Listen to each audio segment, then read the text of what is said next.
Okay. Elvileg ez is kérdezem. Balázs. Tamás hallgat. Te is jössz előlépve.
Jó napot kívánok!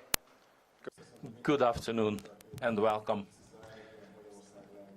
to the international press conference of Péter Magyar, the future Prime Minister of Hungary.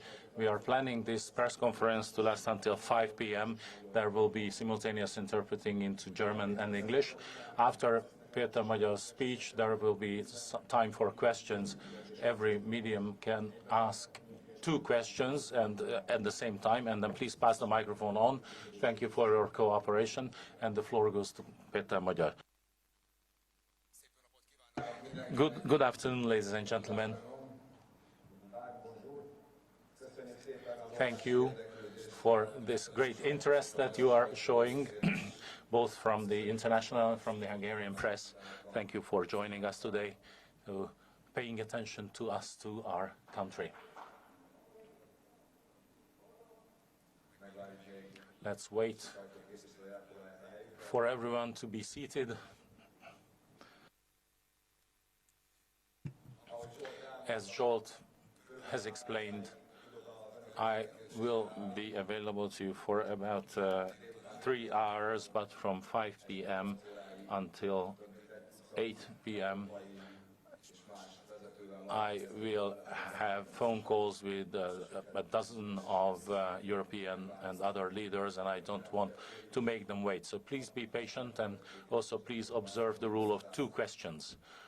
There are hundreds of press representatives, and I will try to answer every question and answer them briefly.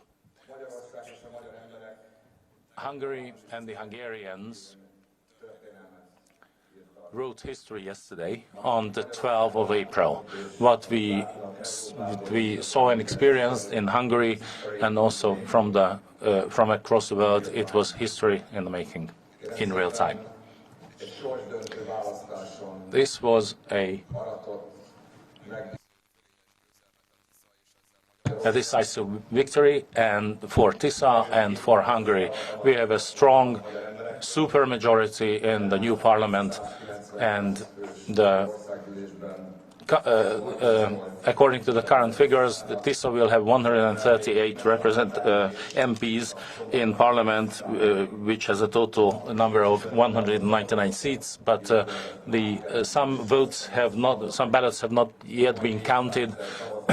Still, roughly 400,000 votes are still haven't been counted because they were cast elsewhere, and we expect that there will be an additional 3 to 4 MPs for the Tisza party, totaling 142 eventually, which is an never before seen mandate. No one has ever voted for the same party. No, this number of people have never voted on the same party. Roughly 3.3 million people voted for us, which gives us a huge mandate, but also a huge responsibility. And Fidesz, the state party, used to have 2/3 majority, but currently they have only 1/5 of the votes in the Hungarian parliament. And I would like to point out here that the reason that the state party won this many seats is that they have a propaganda machine behind them, spending hundreds of billions of forints, spreading lies, morning, day and night. And the entire state apparatus was managed by a state party, very not unlike what we used to have in the 1980s and before that, before the political changes. Now, if without this propaganda machine and without using the state institutions for party policy purposes, such as the secret services and the law enforcement agencies, then we would have even fewer Fidesz seats in parliament, in the next parliament. And it is also no coincidence that we had an unprecedented yesterday. Almost 80% of Hungarians cast their votes, which a kormánynak és ennek az új korszaknak átérezték a magyarok legkisebb településtől Budapestig, illetőleg a hazájuktól több ezer kilométerre élő magyarok is átérezték a súlyát ennek a választásnak, hogy ez egy sorsdöntő választás hosszú időre eldönti a szeretett hazánk sorsát.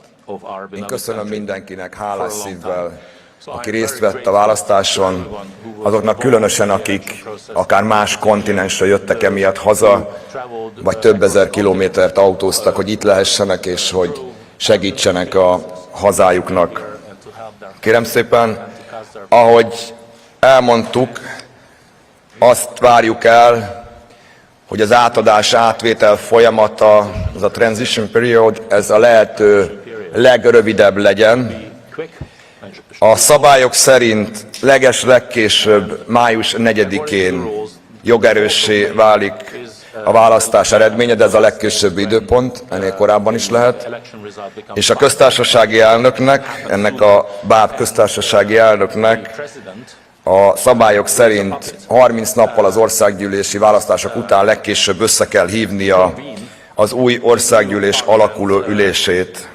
Én arra szólítom fel Súlyog Tamás köztársasági elnököt, hogy a lehető leggyorsabban hívja össze, ne várjon május 12-ig, hanem akár már május 5-ére, vagy ha korábban lesz jogerős az eredmény, akkor korábbra hívja össze az országgyűlés alakuló ülését, illetőleg hívjon meg engem, és mint a legerősebb magyar párt, a legtöbb szavazatot kapott magyar párt vezetőjét, listavezetőjét kérjen fel mielőbb kormányalakításra. Nincs elvesztegetni való ideje a hazánknak. Magyarország bajban van mindenféle szempontból. Kirabolták, lerabolták, elárulták, eladósították, tönkretették. Az Európai Unió legszegényebb és legkorruptabb országává tették. Amit tegnap este is elmondtam, szeretném gyorsan megismételni, hogy a Tisza kormány minden magyar embert képviselni fog, azokat is természetesen, akik nem a Tiszára szavaztak, minden magyar embert képviselni fogunk határon, innen és túl. Kossuth Lajos, hazánk egyik nagy történelmi alakja, azon kevés nem amerikai államférfiak és állami vezetők közé tartozó nagy alakja, akinek az amerikai kongresszusban is ott van a szobra, azt mondta, most impoverished and the most corrupt country in the EU. And I would like to repeat what I said last night, that Tisza government will represent every Hungarian. Also those who did not vote for Tisza party. We will represent every Hungarian within the country, but also across the borders. Lajos Kossuth, one of the great historical figures of Hungary,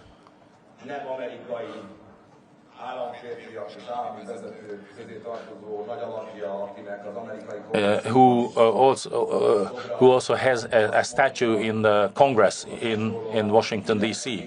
And he said, everything for the people, everything with the people, nothing about the people, above the head of the people. That is democracy.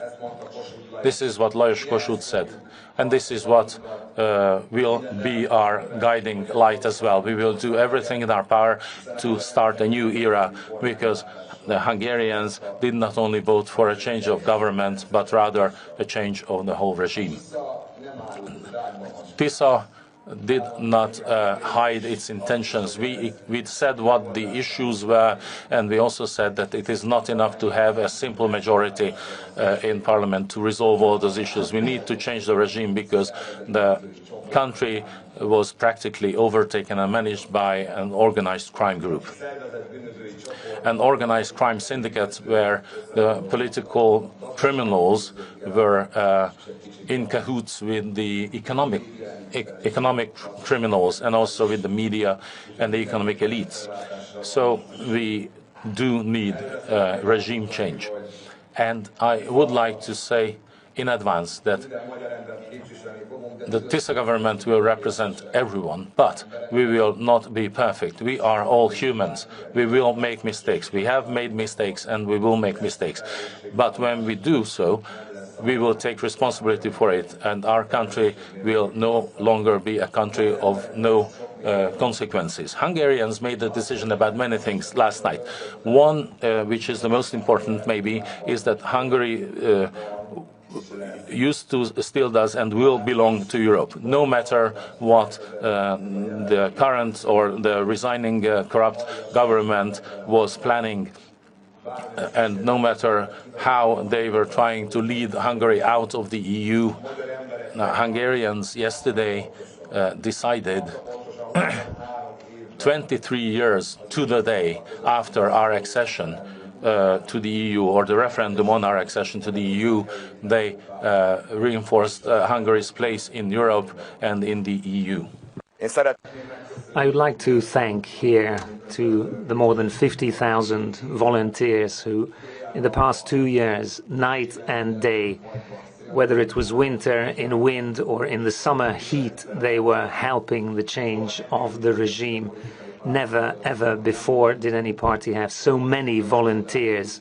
We carried out a miracle. We made a miracle happen, because from nothing in 2 years, we created the strongest party in Hungary, a party that got an unbelievable and never seen before mandate in our modern history. So thank you very much to all our volunteers. We have numerous tasks in front of the Tisza government, and we want to start the work as soon as possible. Thank you for the congratulations.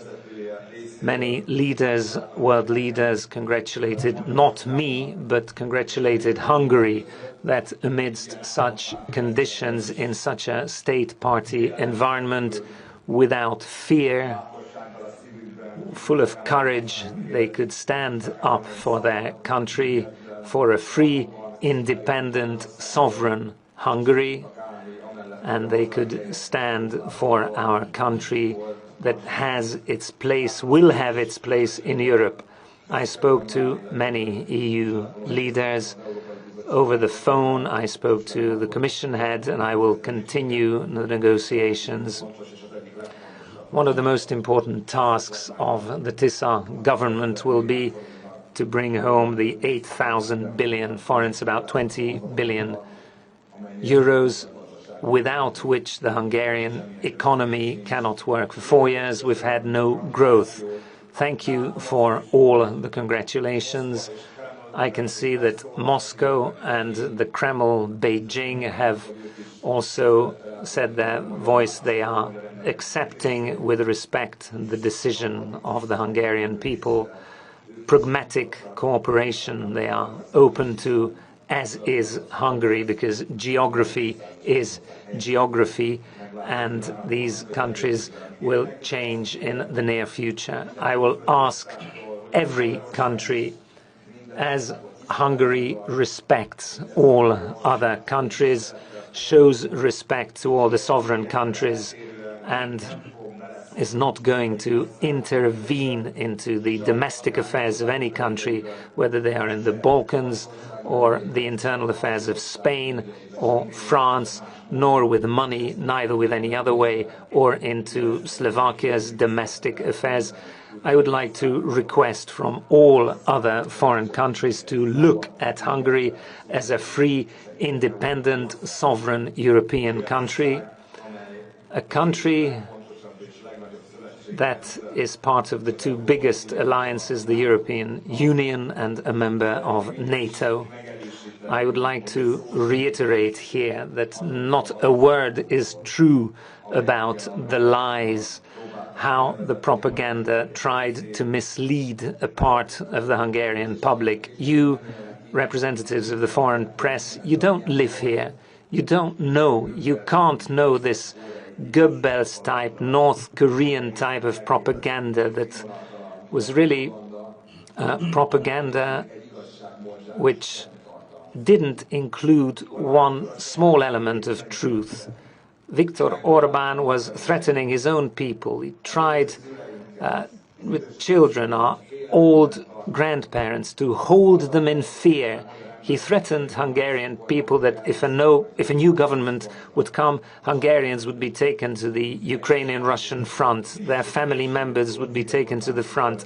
Viktor Orban fell very low, extremely low, to try to keep his power and the stolen goods and the stolen money.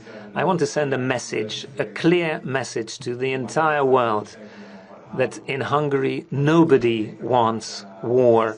Hungary stands for peace. The Tisza government will be the government of peace, contrary to Viktor Orban, who has not dealt with the problems affecting Hungarian people. In the past years, he did not speak about healthcare, education, the cost of living crisis, a five-dimension chess game, what he was involved with.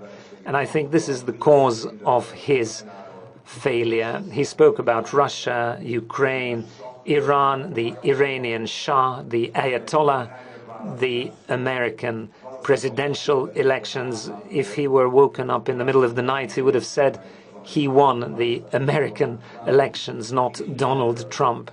He spoke about everything except issues, problems that affected the Hungarian people. And the Hungarian people said a no to all this.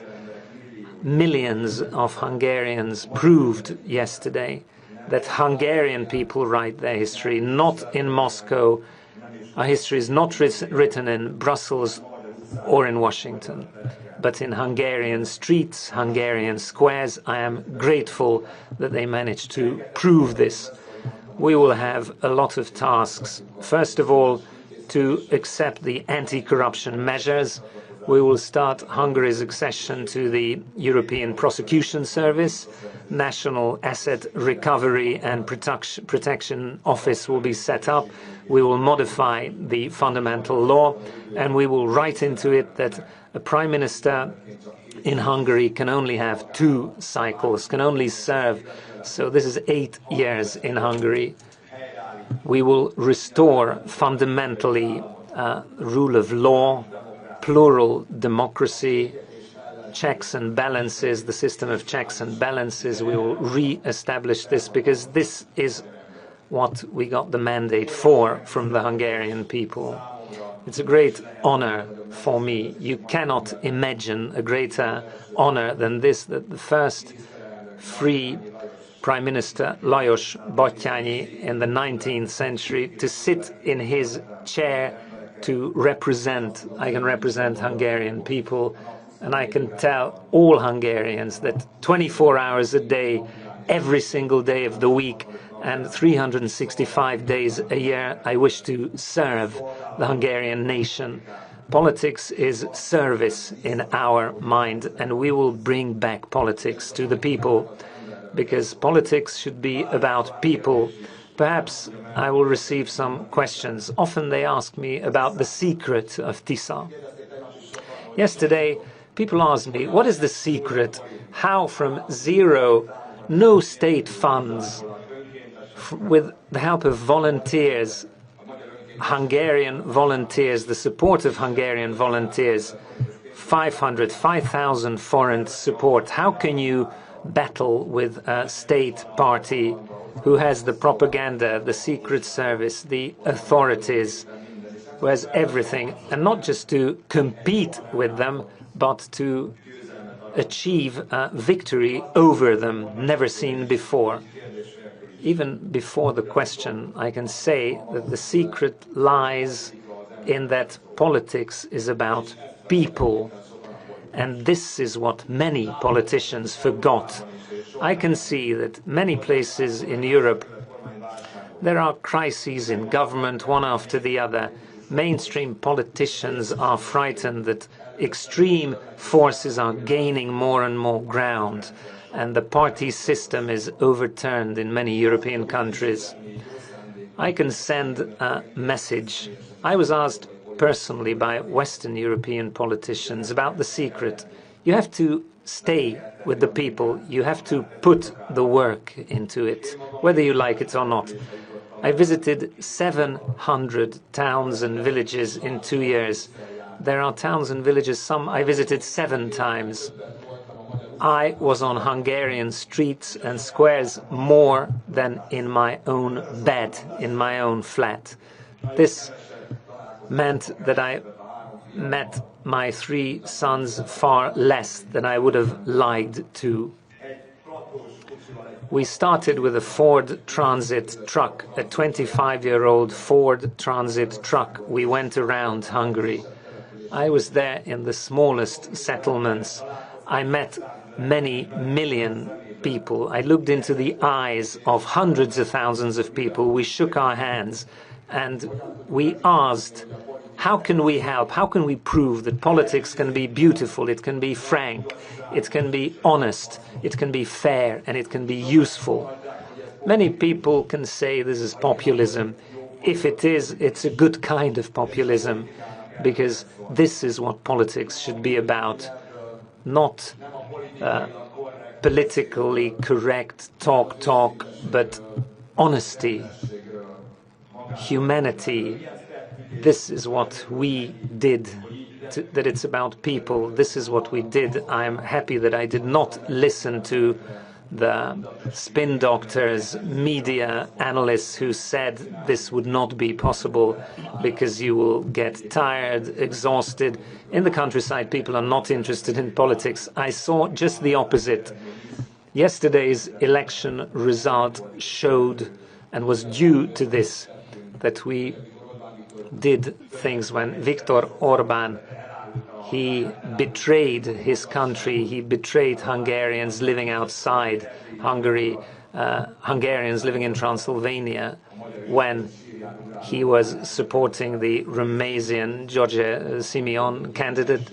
We decided to walk to Nagyvárad, Oradea, and the Partium, which is in Romania, and we did 1 million steps on foot, going through the smallest villages in Hungary and in Transylvania to our sisters and brothers outside the borders. This is what politics is about, and it seems that it struck a chord with people. We got a tremendous mandate. This goes hand in hand with huge responsibility. Allow me to repeat here that the government is a collective, it's a team. The Prime Minister is not going to be like a king, but like a captain who coordinates tasks, who relies on the opinion of his ministers, on their proposals, who relies on members of parliament, but also on Hungarian people. I myself have changed a lot. I learned how important direct relationship with the people is crucial, or as they say, participation. Yes, it is important. This is the only way democracy can work. Facebook posts are not enough, or to go into some studios and send messages to people and make decisions above their heads. This is how we will function, how the Tisza community functioned in the past 2 years. We will make decisions together with the people. We will draw them in. This can mean referenda. The previous government made it impossible to hold a referendum, but this can mean that an online questionnaire, so not the ones we've seen that for 20 billion forints they ask nothing, but we can ask the opinion of citizens. I believe that this will give again and again a mandate for or to the government, not in Brussels to fight, but to bring and make the best decisions. This is what we shall continue. Let me say a few words about foreign policy, because I guess a lot of the press here is interested in this. Hungarian people made a clear decision yesterday. They are proud that we are part of the European Union and NATO. They are proud that for 1,000 years our ancestors, our kings and queens and princes have struggled to be part of Europe. We are proud that we protected the borders of Europe for hundreds of years. All Hungarians are proud of their European identity, and people could see that if this vile propaganda is lying to them, is accusing the European Union and criticizing them that they want war, everyone knows that it's a peace project that was created, the European community, that there should never be a war between the founding member states. And since the EU was created, earlier it was called differently, but there was no war, so Hungarian people could feel and understand that the fact that there is peace today in Hungary is due to a great deal to the EU and NATO. We also see the faults of the EU. 27 member states. It's a large organization, many national interests, party interests, lobby interests. I myself, for 8 or 9 years, I worked as a diplomat in Brussels, as a diplomat of the Hungarian government at the permanent representation, and I could get to know the functioning of the EU. It's a complicated, bureaucratic seeking compromise, how difficult this is, and also the beauty of this. I can tell you that you can indeed find the compromise. I am here, and I personally, and Hungary is also prepared to create compromises. We shall have debates. I'm sure we will have debates because all member states are there to represent their national interests, the interests of their people, their companies, but we are not going there to fight so that we can fight and then we can write on billboards to the Hungarian people that Brussels is evil and it has to be stopped.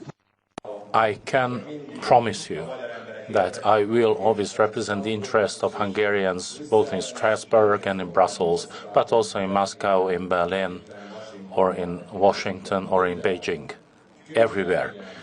I will be very strong and steadfast and honest about the Hungarian interests, and I will represent them. But I attended the Munich Security Policy Conference, and I met many EU leaders, and I can see that this is a normal operation, normal way of working, and this is what is expected by the other member states, that we are open and honest with each other, especially when it's like a private conversation, but even in a greater room. But so we should discuss and settle our disputes, and Hungary will be there. We will be a constructive partner because Europe is in trouble in more than one ways. There is still a war waging next to us for over 4 years, and we are in dire economic straits, and we have lost pace. We have lost a lot of competitiveness. There are many social issues, and we are here, and we are ready to help. I am personally ready to help to accelerate this process, rather than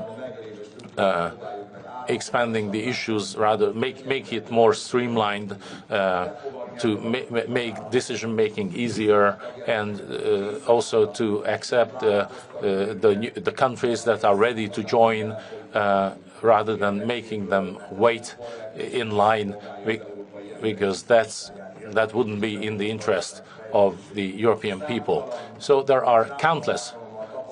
We have seen countless number of times, as well as yourselves, that the leadership of the EU, how shall I put this? The EU doesn't really have leadership. So the Henry Kissinger's question cannot really be answered to this day. I just get the information and will provide you something. So we will be there, and we would like to help to make Europe's voice stronger, to help Europe make headway and to make decisions together, whether it's competitiveness, concerns competitiveness or any other topic, to support European citizens and also Hungarians. There's a new piece of information in front of me. Many people believe that Péter disappeared, who was resigning Minister for Foreign Affairs because he wasn't there behind Viktor Orban, but I would like to reassure you that he resurfaced. And today at 10, he went to the Ministry of Foreign Affairs together with Esther Gyarmati, and he is in a meeting and they are currently destroying documents that have to do with the sanctions. This is what's happening in Hungary. We know that people have been destroying documents, just like in the old communist age, that shredders are working full-time, not only in ministries, but also the other background institutions. They are destroying, shredding documents, but that's not going to help them. But this is just to give you some context about the situation in Hungary today. A normal transition period, just a handover process in a normal country. If there is an opposition party which it has been more popular than the governing party for over a year and will take over the government, then the resigning prime minister will share information with the incoming leader, information that is important regarding the national security. But that's not what's happening. That's not what is happening in Hungary. We have no information at all. And just one last remark, that there are many things that we don't know. There are international treaties, confidential government decrees were passed by the Orban government. There are classified documents that they signed, and we have no idea what they are. There are many international commitments that the Hungarians have no idea about, not even myself, the leader of the largest opposition party and the future prime minister. Orban Viktor took out loans with unknown interest and conditions. We have no information about those loans. He signed international treaties that cost billions to Hungarians, but we have no idea about the details, the conditions, terms and conditions of those loans. So we will have to get our hands on all of the documents that haven't been shredded, and so that the country remains operational after the handover, whether it's critical infrastructure, IT systems, national security systems, the foreign exchange reserve, the oil reserve. We have our team, we have our plans. We had plans for a supermajority or a simple majority, but now we will be fortunately using the plans that we have ready for the super majority. So I would once again call upon the President to listen to the voice of the people, because the voice of the people is the voice of God, and convene the first parliamentary convene the parliament, and also receive me in the Sándor Palace where he resides as soon as possible. But we will do everything in our power once we read and learn about those documents, whether it's confidential government decrees or confidential loan agreements, to review them, and those who do not violate the interests, financial or security interests of Hungary, to disclose them, to make them available in the public domain, whether it has to do with education, healthcare, infrastructure, the budget, the economy, what the current status of the country is, what the robbers have left behind, those who robbed and betrayed the country. So we will have a stock take, and then after that we will have a stable budget. And clearly the current budget will have to be amended, because it already collapsed back in 2025. It was amended twice already, and in the first 3 months we had a deficit that is unprecedented in the Hungarian budget since 1990.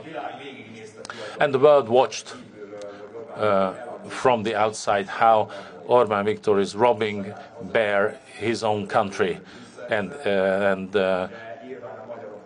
takes out loans without responsibility. But fortunately, Hungarians decided yesterday to end that era and open a new era, the era of humane and functioning and free European Hungary. So there are many things I should address, like the constitution, the economy, the responsibility, are actions to be taken. But now I will stop here and open the floor for questions.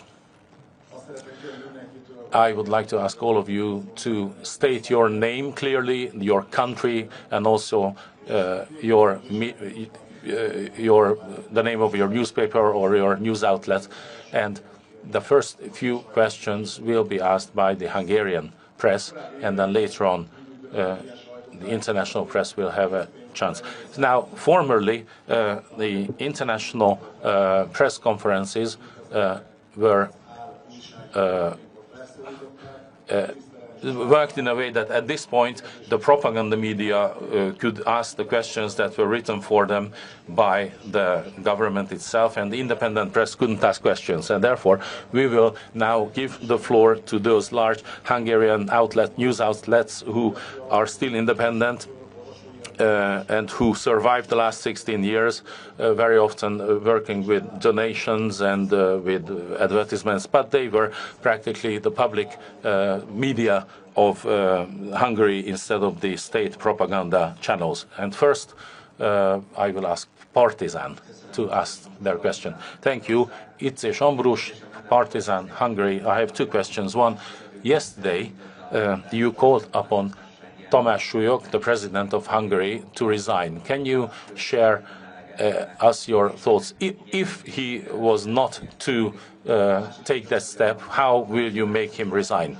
And also, during the campaign, you said many times that you will not only go among the people during the campaigns, but regularly.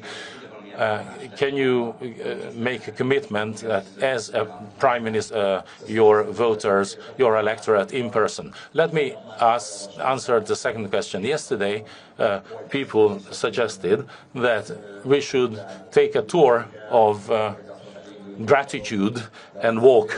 But jokes aside, I said that we would like, and the MPs will continue to be present. We said that they are not only there for the people during the campaign, they will be true representatives of the people and not only voting machines. And the 30 days that it will take to set up the new government and the new parliament, the new cabinet and the handover procedure, and that is a very important 30 days that we'll have to that we will have to work very hard during those 30 days, because that will determine how we can do our job for the rest of our term, whether it's the EU funding, the tax cuts, and etc. But after those 30 days, Hungarians can rely on me that I will travel across the country, go to various places, small and larger towns and villages, even though I'm not going to visit 6 villages each day as I used to during the campaign. But what I did say was that I don't think that the government should always have cabinet meetings behind closed doors. So I'm sure there will be some cabinet meetings that will not touch upon sensitive issues, and therefore we may have some public and open government or cabinet meetings, and people will be able to ask questions. So we would like to change politics in Hungary.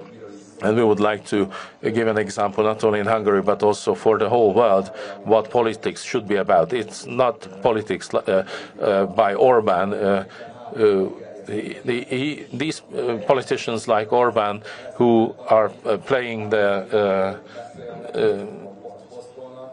high priests of peace, they are the ones who start wars or who generate wars. And I would like to be very clear. Minister Orban said that if Donald Trump were to ask, they will consider sending troops to the Iranian war. Now, I don't know if you are aware of this, but his son, his only son, was planning a military mission in Chad, in Africa, with 200 Hungarian soldiers for tens of billions of forints. So once again, the Prime Minister's son. And he said privately that up to 1/2 of the Hungarian soldiers who will be deployed there may die. And this is in the middle of 2020s in an EU member state that the Prime Minister's son is planning a military mission in Africa. So this is not how we approach politics. We will work for the Hungarians instead. And to your other question, it is clear for everyone that Hungarians decided to change the regime. And Tamás Súlyog, president, and the other puppets are parts or were parts of this regime.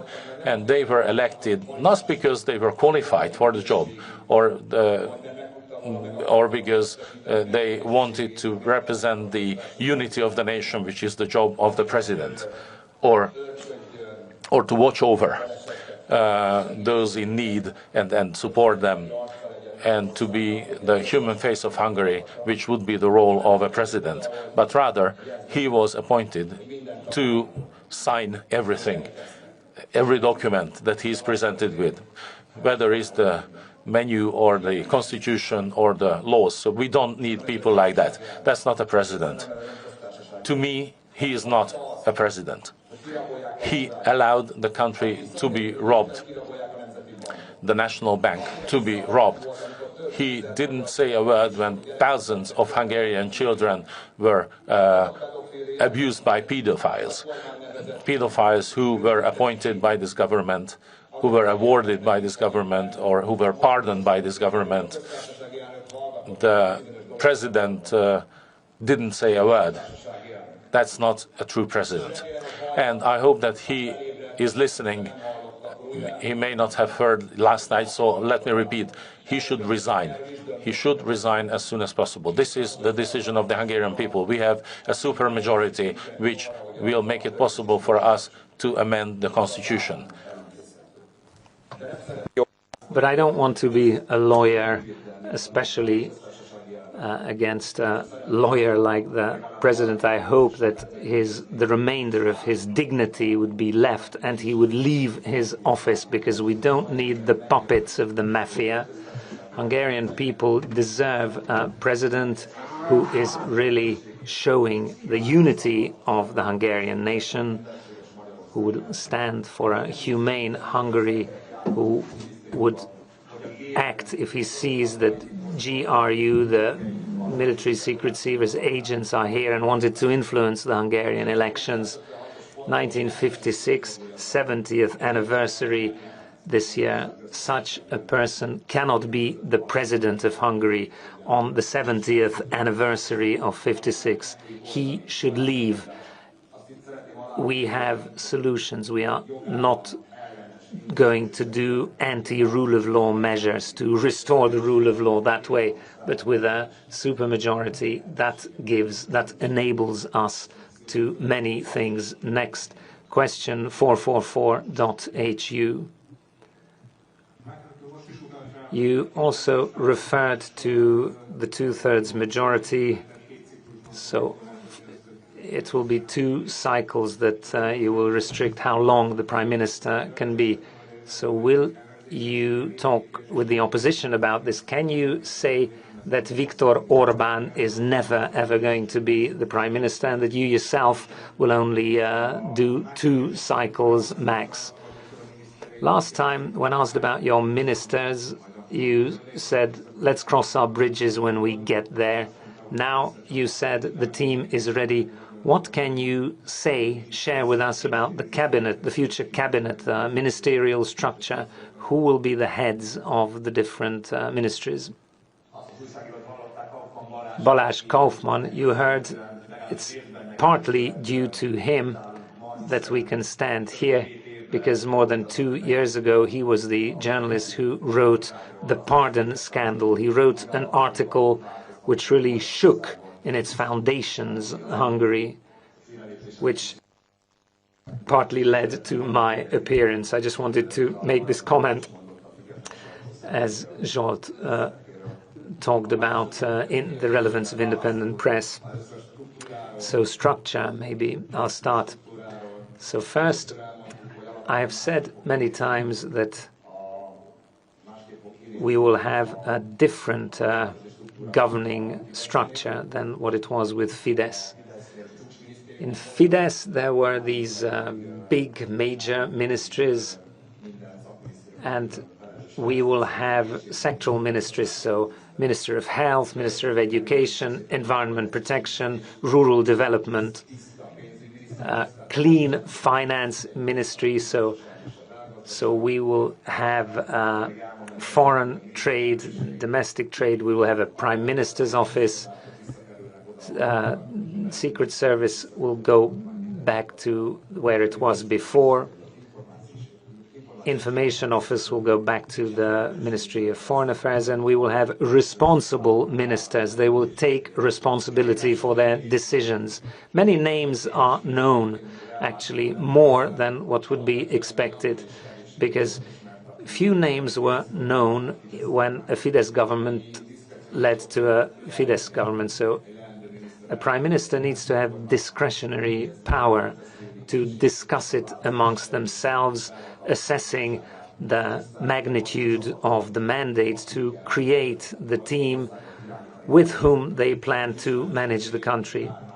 András Kármán, Zsolt Hegedűs, I could mention many others. I won't announce any new names here, but within weeks you will, or the Hungarian public will get to know them. Parliament committees will hear them, and then people will see them. They will be experts, I can say. So not puppets, as not corrupt, sometimes betraying. So not corrupt puppets, but real expertise is going to be there in Hungary, which I think is good news, and it's necessary for us to progress. Prime ministerial cycle, I can state. So we got a mandate now for one cycle. I can, if my body, one term, I can't see 5 years ahead. So for 4 years we got a mandate, which is tremendous, and this will be in the fundamental law. And I said, because Viktor Orban has been prime minister for 20 years now, of 36, 20 years as a prime minister. So this limitation in the fundamental law will apply to him, so he cannot be Prime Minister of Hungary, but still he is the Prime Minister who was in office for the longest period of time. He had a tremendous mandate, he had a tremendous opportunity, he could have carried out tremendous things for his country to make Hungary a country that develops, but he didn't use it, he misused this opportunity. Thank you. 24.hu, 24.hu. Csaba, Horváth. Holding to account, where are you? I can't see you. Sorry. So, yeah. Holding to account, I want to ask my questions. Anti-corruption measures you mentioned. What are these measures going to be? And asset recovery institution office, when can it be set up earliest? What mandate, remit will it have? What will be the first cases in your view? Thank you. So, anti-corruption measures, European Prosecution Service, I said. So even if Hungary decides, Parliament can initiate our accession, but it's about 6 months before this can all happen. We will create an anti-corruption office. I know some of you don't believe in office, but intentions are crucial. Do you want to do something, and not the name or the label that matters?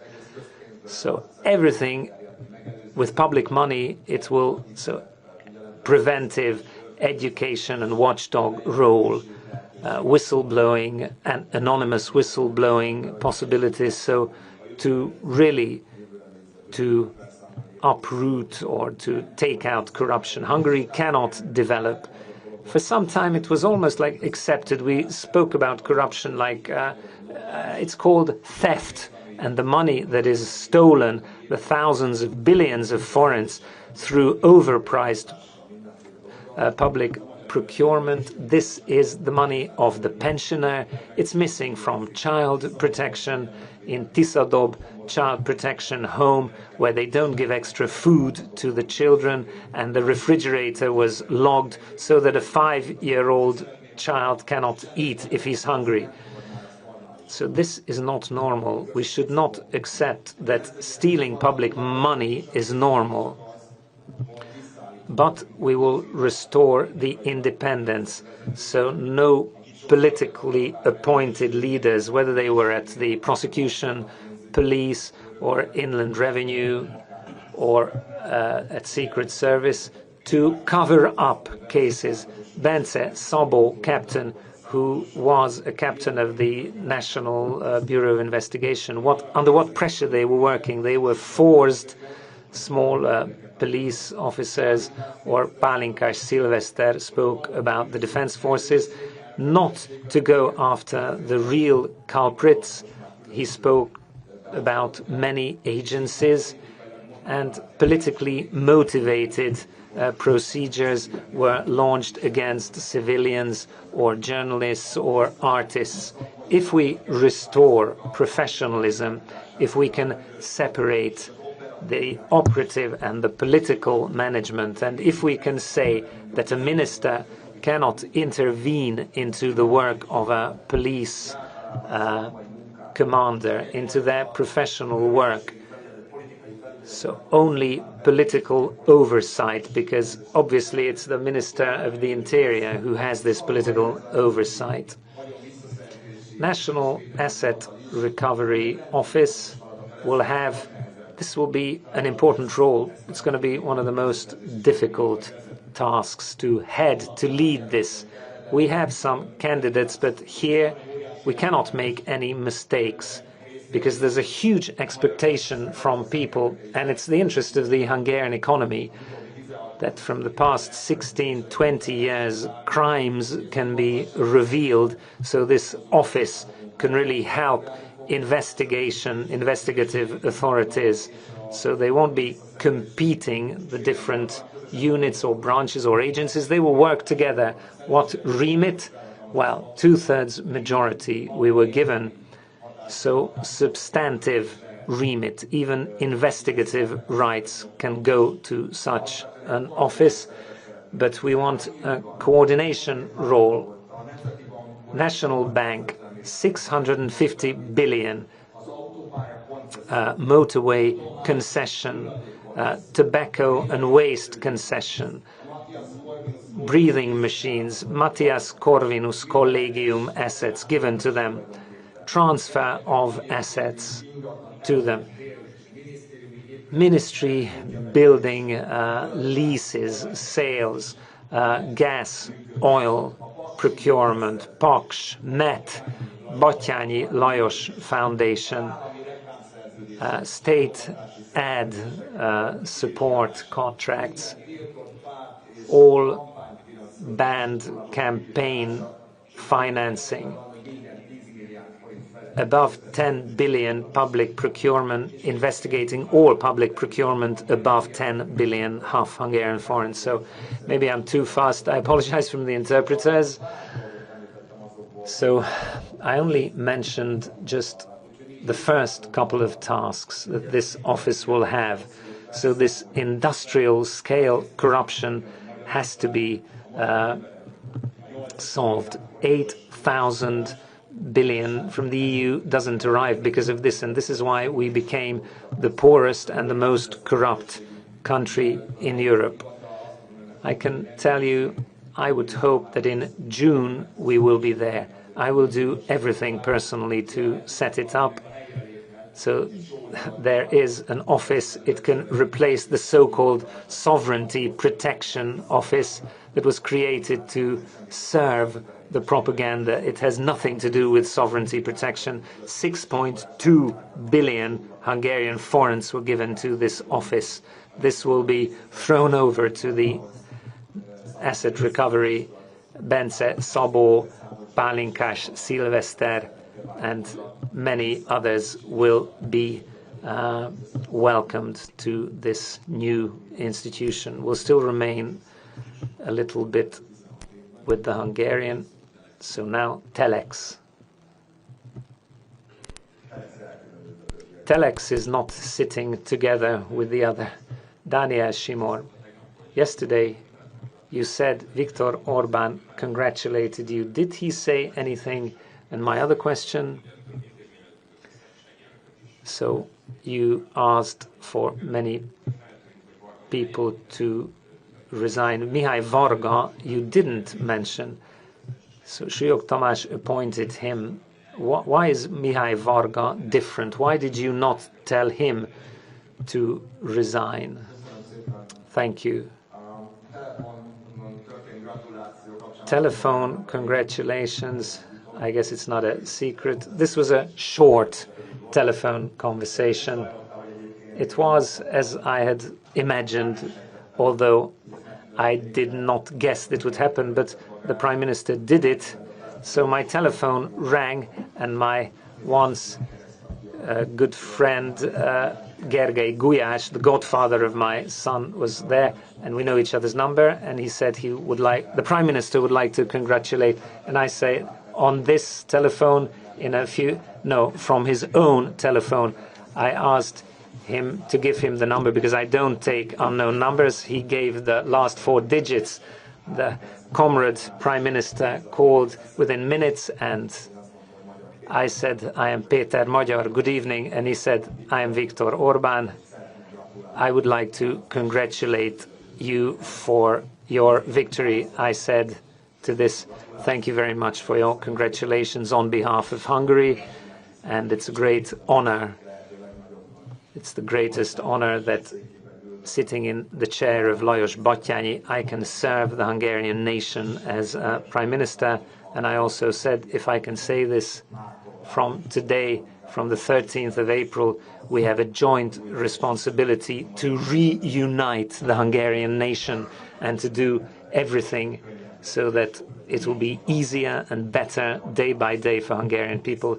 And he said, good, I wish you good night. This was our telephone conversation. To your other question, the governor of the National Bank. Well, I intentionally left him out from the list. I said that Hungary was in a very difficult financial and economic situation, and the National Bank of Hungary's prime responsibility is to ensure the stability of the exchange rate. And, well, it hasn't been very successful recently when we have had major inflationary pressure as well. But as far as I can see, irrespective of who appointed Mihály Varga, he is a different kind of governor for the National Bank. He seems that he is willing to observe the requirements and the provisions of the Act on the National Bank. And I think that it's important in a country, especially if it's in a difficult financial situation, not to have cooperation between the budget and the fiscal and monetary policy, but obviously respecting the independence of the National Bank. And that is why we have decided to try to work with him. And what we see is that the governor of the National Bank and the National Bank itself will do its statutory job instead of blocking the economic policies of the new government, then we may be able to work together. So it's not necessary to create even greater chaos and to launch new procedures or to lose the confidence of international financial markets in Hungary even more with a war between the government and the National Bank. We don't want that. The next is RTL, but we should also come to the international press soon. Yes, RTL. Thank you. Magyar Éva, RTL News. I saw that someone gave you a piece of paper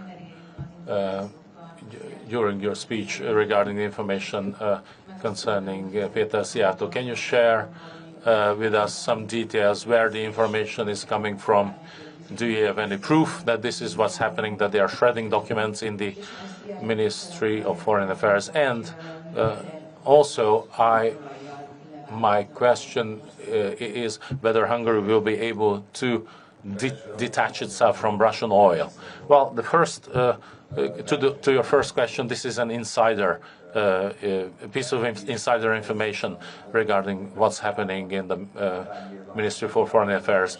Many people shared information with us in the last couple of weeks, information concerning crimes, felonies that are taking place in the ministries and the background institutions. And I believe that the state knows, and our prosecutors and our police officers know that the Tisza government is counting on them. They took a vow to protect and serve the Hungarian people, but not the state party, not Viktor Orban. And I think it is only just if they report crimes when they see them. Until now, it was pointless because they couldn't investigate. But so this is where the information is coming from. And once again, we will rely and count on everyone who did their job well, who kept the laws, didn't violate the laws, because the Tisza government needs good government people, good police officers, good prosecutors, and there are people like that, such people in the country, but they haven't been able to do their jobs. But now they will be able to do their jobs, and they will have a lot of work to do. So this is where the information is coming from, and but we also receive information from ambassadors, and because someone worked as a career diplomat or a head of department in a ministry, they were looking at, watching how the country is being robbed. But still they can be a good public servant, and we rely on the experience of those people. They can take out the materials, the documents, the files from their drawers that until now they couldn't act upon. Now they will be able to act upon them. So the foreign press may not be aware, but we have a beautiful poem written in the 1950s when we had the darkest communist dictatorship in Hungary. And Gyula Ilyes wrote a poem, a sentence about tyranny. It's about 10 pages, but it's one sentence, a single sentence. And that poem could not be published for 5 years. So he kept it in his drawer. And then during the 1956 revolution, that's when it was published. So this is the kind of document that I'm talking about. So now people can open their drawers and take out the files. And when it comes to the Russian oil, I've said many times, but I will repeat it now, that the Tisza government will do everything in its power to diversify our energy mix, energy purchases, for 2 reasons. Because that gives us security, and energy security is one of the most important issues in Hungary. And secondly, this is how you can purchase oil or gas at the cheapest, the lowest prices. So I was trying to explain this to the Fidesz propagandists. If you are buying oranges from 3 places, from the east, from the west, and from the south, then even during a geopolitical conflict or a war, you will be able to buy oranges, and you will be able to buy oranges cheaper because your sources will compete with each other. So the same applies to oil and gas. But let us also not forget that we cannot change geography. There are many things we can change, and Hungary has worked miracles, but we are unable to change geography. Russia will be here, Hungary will be here, but we will try to diversify. That doesn't mean that we want to detach ourselves. We want to buy oil at low prices and securely. But the Druzhba, the friendship oil pipeline, and what's happened there, we can see that it threatens Hungary's energy supply. Or what's happening in Tehran, in Iran, that threatens our energy supply. So it is in the interest of Hungary to diversify our energy mix and energy supply as much as possible, to build cross-border capacities, to sign international treaties by the Hungarian state or by MOL, so that we are able to buy energy from the east, from the south, from the west, or from the north to supply Hungarian households and companies.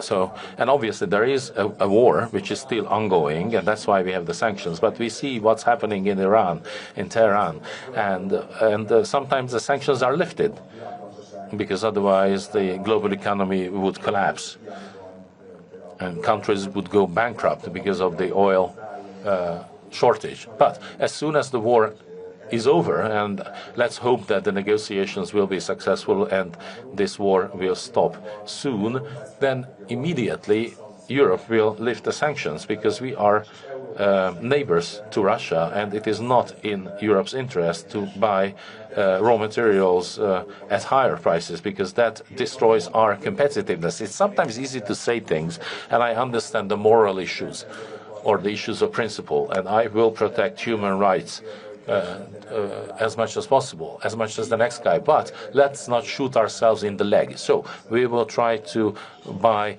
oil and gas from as many sources as possible. That's my answer. Thank you. And now, foreign press. Péter Magyar has said many times that as Prime Minister, his first journeys will take him to Warsaw, first to Poland, and then Vienna, Austria. So let's begin with those two countries. I can see that the TVN news from Poland are here. So the floor is yours. Please pass the microphone. So you have two questions. For your trip to Warsaw, would you meet President of Poland, who supported Viktor Orban during the campaign? And the last thing, Viktor Orban granted asylum to two politicians from Poland, Zbigniew Ziobro and Marcin Romanowski. You said many times that you will get it back. Would you tell us when? Thank you. Dziękuję. Köszönöm szépen. Thank you. My answer to your first question is that yes, I spoke to Prime Minister Donald Tusk yesterday. He congratulated me on the phone, and he expressed his joy that Hungary will no longer be a puppet state for Russia, but will return to Europe, and that's what the Hungarians decided. And indeed, my first trip, hopefully, and this is what I discussed with him, will be to Warsaw at the beginning of May. I'm very happy to go there. I would like to also travel to Gdansk or other Polish towns. And once again, I would like to point out that Hungary and Poland has a special relationship. It's a deep friendship and a deep alliance over 1,000 years. We had shared kings and queens. The Polish helped us out. We helped them out over those 1,000 years, and we are very proud of that. We have a saying that Hungarians and Poles are two good friends. They fight together and they drink together. And Viktor Orban hurt that friendship to a large extent by serving Russian interests and by also, well, so he practically destroyed the Hungarian-Polish relations, but we are going to rebuild them. That's one of my personal issues, to restore the friendship between Poland and Hungary to what it used to be a couple of decades or a couple of centuries ago. And obviously, when I'm traveling to Poland, I will be glad to meet the president who was democratically elected. He didn't congratulate me, but, well, I can live with that. And the other question, what was the other question? Sorry. Yes, Mr. Romanowski and Mr. Zibro. Well, I think I spoke very clearly about that earlier. I suggested that they shouldn't buy any furniture in Hungary in IKEA because they are not staying long. Hungary will not be an asylum for international criminals, and that doesn't only apply to them but also to Mr. Nikola Gruevski, the former Northern Macedonian president, who is also a felon.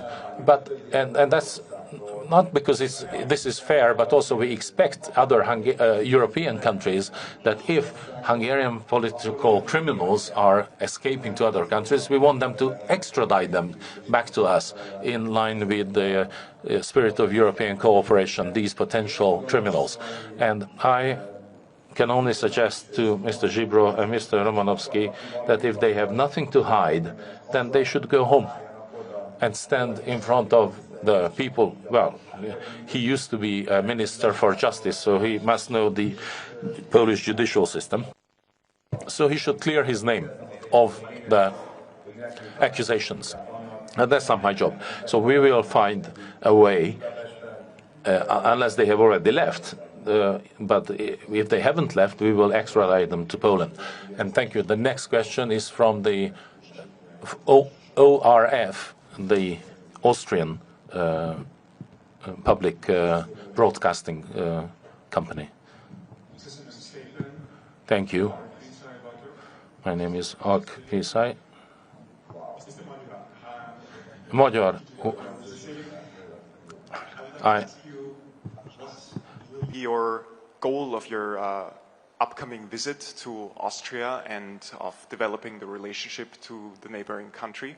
And the second question is, will you reverse Viktor Orban's stance on Ukraine support and unblock the 90 billion euro credit that is being withheld on the European level? Köszönöm szépen. Köszönöm. Első.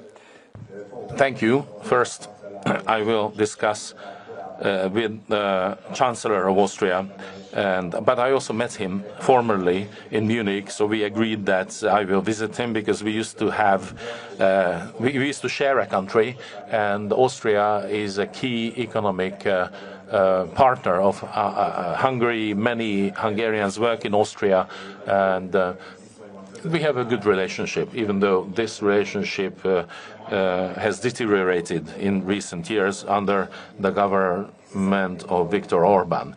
So I would like to strengthen the relationship between Hungary and Austria for historical but also for cultural and economic reasons.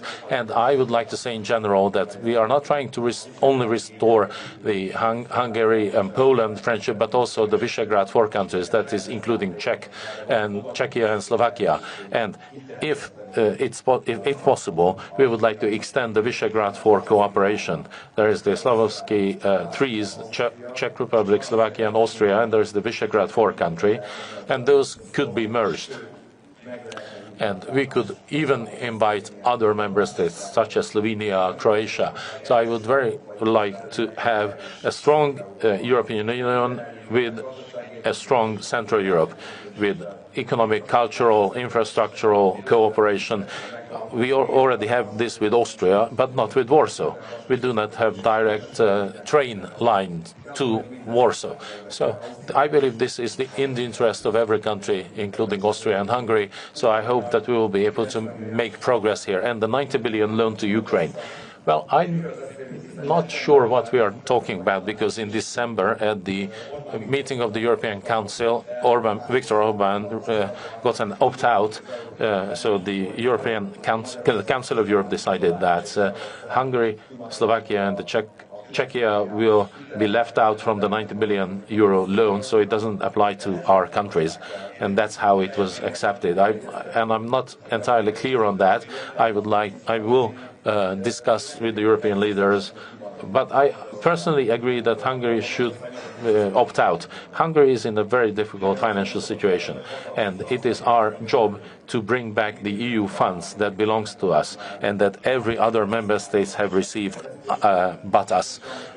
So we haven't received it, we are unable to use it to improve our economy, so we cannot really take out even more loans. The Hungarian budget the deficit and that state debt has tripled since 2010. So we would like to bring home the EU funds, but this is already a decision that was made in December in Brussels, so I don't know why this should be reopened, even though I understand that the position of Viktor Orban changes often because he first accepted it and then he rejected it. That the same with the EU accession of Ukraine in 2022. He wrote a letter to Ursula von der Leyen that Ukraine should accede to the EU immediately, but then he is against it.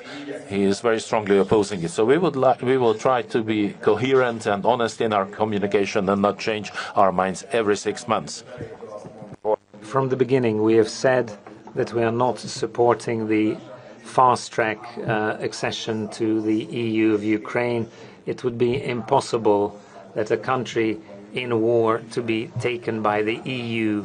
These discussions cannot be held, all the chapters to discuss. So I don't think this has relevance, but I can see that there are some movements. So the people that we have spoken with, the member states, don't take this as a possible scenario. So all accession countries have to go through the same process. They have to discuss all the chapters, and if Ukraine does it, then in Hungary there will be a referendum whether the EU should take it, and it's not going to be in the near future. Deutsche Welle, Facsar Fanni.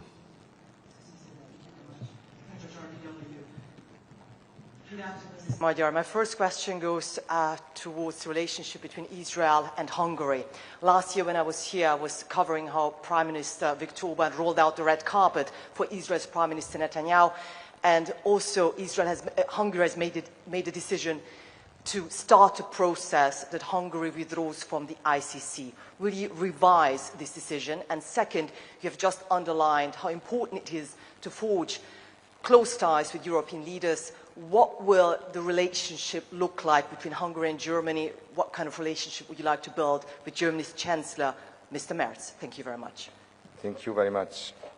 Igen, Yes, and I'm looking for my papers. ICC, the Orban government started, I think, on the 2nd of June. This will close, and this is a process we cannot stop.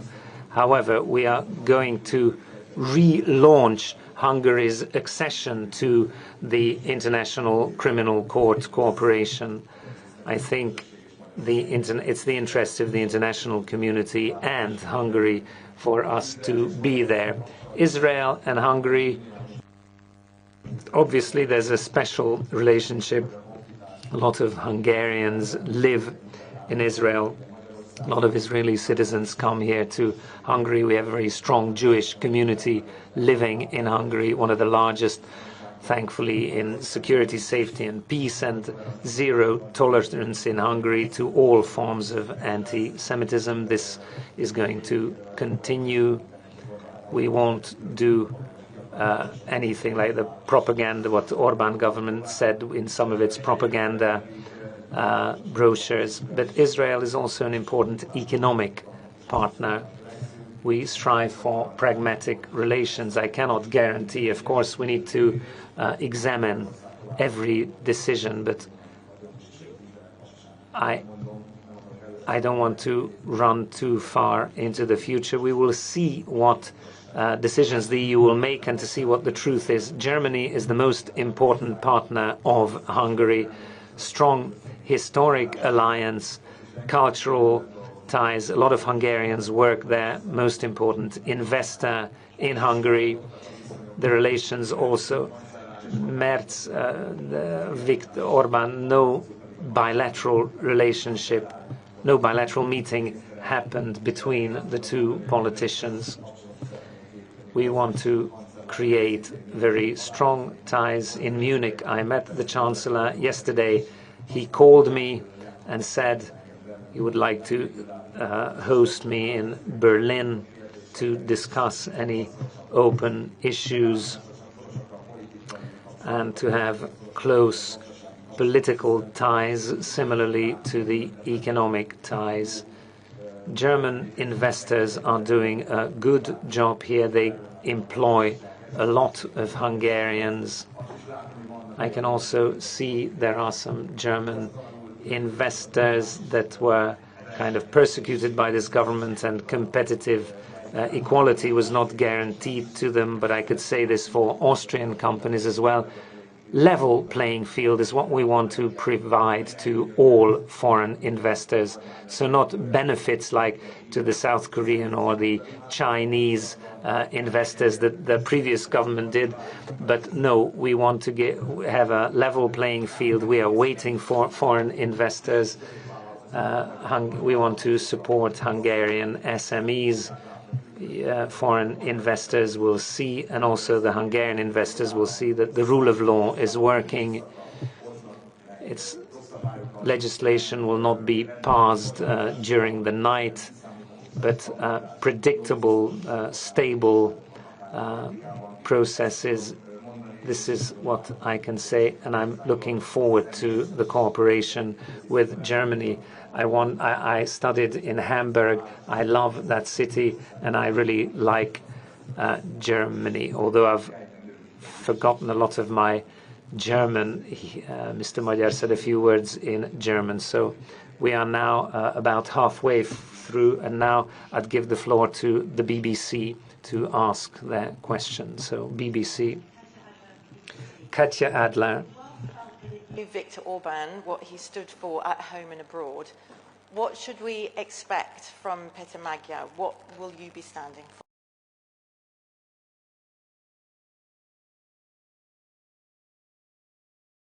And welcome to the international press conference of Péter Magyar, the future Prime Minister of Hungary.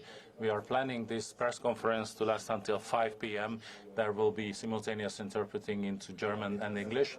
After Péter Magyar's speech, there will be time for questions. Every medium can ask 2 questions and at the same time, and then please pass the microphone on. Thank you for your cooperation, and the floor goes to Péter Magyar. Good afternoon, ladies and gentlemen. Thank you for this great interest that you are showing, both from the international and from the Hungarian press. Thank you for joining us today, paying attention to us, to our country. Let's wait for everyone to be seated. As Zsolt has explained, I will be available to you for about 3 hours, but from 5 p.m. until 8 p.m. I will have phone calls with a dozen of European and other leaders, and I don't want to make them wait. So please be patient, and also please observe the rule of 2 questions. There are hundreds of press representatives, and I will try to answer every question and answer them briefly. Hungary and the Hungarians wrote history yesterday on the 12th of April. What we saw and experienced in Hungary and also from across the world, it was history in the making, in real time. This was a decisive victory, and for Tisza and for Hungary. We have a strong supermajority in the new parliament, and according to the current figures, the Tisza will have 138 MPs in parliament, which has a total number of 199 seats. But some ballots have not yet been counted. Still, roughly 400,000 votes are still haven't been counted because they were cast elsewhere, and we expect that there will be an additional 3 to 4 MPs for the Tisza party, totaling 142 eventually, which is an never-before-seen mandate. no one has ever voted for the same party. No, this number of people have never voted on the same party. Roughly 3.3 million people voted for us, which gives us a huge mandate, but also a huge responsibility. And Fidesz, the state party, used to have 2/3 majority, but currently they have only 1/5 of the votes in the Hungarian parliament. And I would like to point out here that the reason that the state party won this many seats is that they have a propaganda machine behind them, spending hundreds of billions of forints, spreading lies morning, day and night. And the entire state apparatus was managed by a state party, very not unlike what we used to have in the 1980s and before that, before the political changes. Now, if without this propaganda machine and without using the state institutions for party policy purposes, such as the secret services and the law enforcement agencies, then we would have even fewer Fidesz seats in parliament, in the next parliament. And it is also no coincidence that we had an unprecedented 80% yesterday. Almost 80% of Hungarians cast their votes, which giving a kormánynak és ennek az új korszaknak átérezték a magyarok a legkisebb településtől Budapestig, illetőleg a hazájuktól több ezer kilométerre élő magyarok is átérezték a súlyát ennek a választásnak, hogy ez egy sorsdöntő választás, hosszú időre eldönti a szeretett hazánk sorsát. Én köszönöm mindenkinek hálás szívvel, aki részt vett a választáson, azoknak különösen, akik akár más kontinensre jöttek emiatt haza, vagy több ezer kilométert autóztak, hogy itt lehessenek, és hogy segítsenek a hazájuknak. Kérem szépen, ahogy elmondtuk, azt várjuk el, hogy az átadás, átvétel folyamata, ez a transition period, ez a lehető legrövidebb legyen. A szabályok szerint legkésőbb május 4-én jogerőssé válik a választás eredménye, de ez a legkésőbbi időpont, ennél korábban is lehet.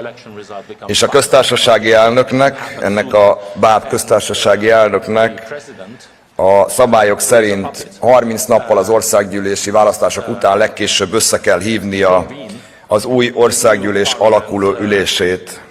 Én arra szólítom fel Súlyog Tamás köztársasági elnököt, hogy a lehető leggyorsabban hívja össze, ne várjon május 12-ig, hanem akár már május 5-ére, vagy ha korábban lesz jogerős az eredmény, akkor korábbra hívja össze az országgyűlés alakuló ülését, illetőleg hívjon meg engem, és mint a legerősebb magyar párt, a legtöbb szavazatot kapott magyar párt vezetőjét, listavezetőjét kérjen fel mielőbb kormányalakításra. Nincs elvesztegetni való ideje a hazánknak. Magyarország bajban van mindenféle szempontból. Kirabolták, lerabolták, elárulták, eladósították, tönkretették. Az Európai Unió legszegényebb és legkorruptabb országává tették. Amit tegnap este is elmondtam, szeretném gyorsan megismételni, hogy a Tisza kormány minden magyar embert képviselni fog, azokat is természetesen, akik nem a Tiszára szavaztak, minden magyar embert képviselni fogunk határon, innen és túl. Kossuth Lajos, hazánk egyik nagy történelmi alakja, azon kevés nem amerikai államférfiak és állami vezetők közé tartozó nagy alakja, akinek az amerikai kongresszusban is ott van a szobra, azt mondta, most impoverished and the most corrupt country in the EU. And I would like to repeat what I said last night, that Tisza government will represent every Hungarian. Those who did not vote for Tisza party. We will represent every Hungarian within the country, but also across the borders. Lajos Kossuth, one of the great historical figures of Hungary,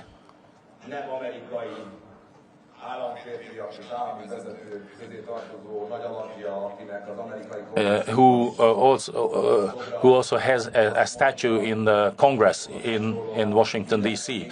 And he said, everything for the people, everything with the people, nothing about the people, above the head of the people. That is democracy. This is what Lajos Kossuth said. And this is what will be our guiding light as well. We will do everything in our power to start a new era, because the Hungarians did not only vote for a change of government, but rather a change of the whole regime. Tisza did not hide its intentions. We said what the issues were, and we also said that it is not enough to have a simple majority in parliament to resolve all those issues. We need to change the regime, because the country was practically overtaken and managed by an organized crime group. An organized crime syndicate where the political criminals were in cahoots with the economic criminals, and also with the media and the economic elites. So we do need regime change. And I would like to say in advance that the Tisza government will represent everyone, but we will not be perfect. We are all humans. We will make mistakes. We have made mistakes, and we will make mistakes. But when we do so, we will take responsibility for it, and our country will no longer be a country of no consequences. Hungarians made a decision about many things last night. One, which is the most important maybe, is that Hungary used to, still does, and will belong to Europe, no matter what the current or the resigning corrupt government was planning, and no matter how they were trying to lead Hungary out of the EU. Hungarians yesterday decided 23 years to the day after our accession to the EU, or the referendum on our accession to the EU, they reinforced Hungary's place in Europe and in the EU. I would like to thank here to the more than 50,000 volunteers who, in the past 2 years, night and day, whether it was winter in wind or in the summer heat, they were helping the change of the regime. Never, ever before did any party have so many volunteers. We carried out a miracle. We made a miracle happen, because from nothing in 2 years, we created the strongest party in Hungary, a party that got an unbelievable and never seen before mandate in our modern history. So thank you very much to all our volunteers. We have numerous tasks in front of the Tisza government, and we want to start the work as soon as possible. Thank you for the congratulations. Many leaders, world leaders, congratulated not me, but congratulated Hungary, that amidst such conditions, in such a state party environment, without fear, full of courage, they could stand up for their country, for a free, independent, sovereign Hungary, and they could stand for our country that has its place, will have its place in Europe. I spoke to many EU leaders over the phone. I spoke to the Commission head, and I will continue the negotiations. One of the most important tasks of the Tisza government will be to bring home the 8,000 billion forints, about 20 billion euros, without which the Hungarian economy cannot work. For 4 years, we've had no growth. Thank you for all the congratulations. I can see that Moscow and the Kremlin, Beijing, have also said their voice. They are accepting with respect the decision of the Hungarian people. Pragmatic cooperation, they are open to, as is Hungary, because geography is geography, and these countries will change in the near future. I will ask every country, as Hungary respects all other countries, shows respect to all the sovereign countries, and is not going to intervene into the domestic affairs of any country, whether they are in the Balkans or the internal affairs of Spain or France, nor with money, neither with any other way, or into Slovakia's domestic affairs. I would like to request from all other foreign countries to look at Hungary as a free, independent, sovereign European country, a country that is part of the two biggest alliances, the European Union and a member of NATO. I would like to reiterate here that not a word is true about the lies, how the propaganda tried to mislead a part of the Hungarian public. You, representatives of the foreign press, you don't live here.